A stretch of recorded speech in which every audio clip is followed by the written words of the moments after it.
তো ম্যানেজার সাহেব, এমডি স্যারের বক্তব্য তো আপনি সবই শুনলেন। এখন উনি ওনার প্রজেক্ট যদি কমপ্লিট না হয় আপনাদের বেতন ঈদ বোনাস কোনোটাই কিন্তু দিবে না। আপনারা এই প্রজেক্টের মাত্র 100% মতো 10% কমপ্লিট করছেন। এটা আপনি কিভাবে কমপ্লিট করে দিবেন এটা আপনারা বুঝেন, ঠিক আছে?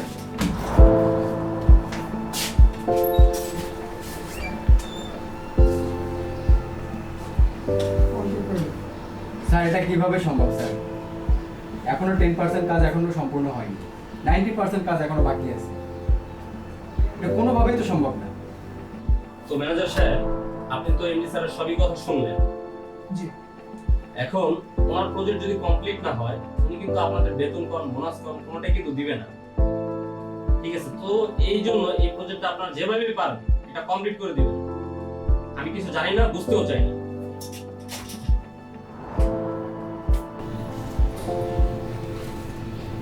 তো ম্যানেজার সাহেব, এমডি স্যারের বক্তব্য তো আপনি শুনলেন। জি স্যার। উনি আপনাদের বেতন বোনাস ওনার প্রজেক্ট যদি কমপ্লিট না হয় উনি কিন্তু দিবে না। আপনারা এখন পর্যন্ত ওনার প্রজেক্ট মাত্র 10% কমপ্লিট করেছেন, এখনো 90% বাকি আছে। এই প্রজেক্ট আপনারা কিভাবে কমপ্লিট করবেন? এটা যদি আপনি কমপ্লিট যদি না করে দেন তাহলে কিন্তু আপনাদের বেতন বোনাস সবই আটকে যাবে।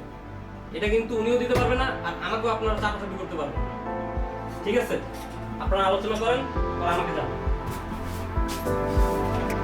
ম্যানেজার সাহেব, আপনারা যদি এই প্রজেক্টটা কমপ্লিট না করে দেন তাহলে কিন্তু আপনাদের বেতন বোনাস দুটোই আটকে যাবে।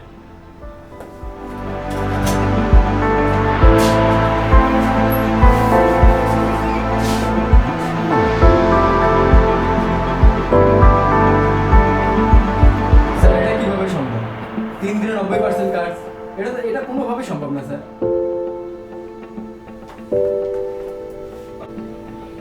অ্যাকশন। স্যার এটা তো কোম্পানি ইনডাইরেক্টলি বোঝাচ্ছে যে আমাদের বেতন বোনাস দুইটার কোনোটাই দিবেন।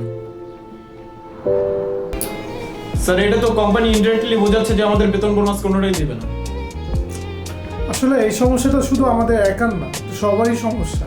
কোম্পানি যদি আমাদেরকে বেতন দেয় তাহলে আমি যদি বেতন পাই আপনারা সবাই বেতন পাবেন, তাই না? এখন এই প্রবলেমের মধ্যে কিন্তু ফুললি আমরাই। স্যার এটা তো কোম্পানি ইনডাইরেক্টলি বোঝাচ্ছে যে আমাদের বেতন বোনাস কোনোটাই দিবে না। আসলে কোম্পানি যদি বেতন দেয় তাহলে সবাইকে দিবে, এমন তো না যে আমাকে বেতন দিবে আপনাদেরকে দিবে না। আমি যদি বেতন পাই অবশ্যই আপনাদের সবাইকে বেতন নিয়ে দেওয়ার চেষ্টা করব।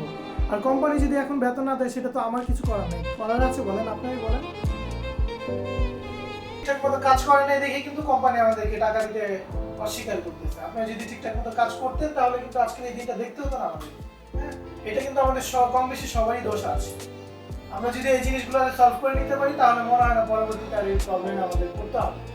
তো এখন আমার কপালে যেটা হয়েছে আপনাদের কপালে সেম, তাই না? এখন এটাকে সবার মাইনে নিতে হবে।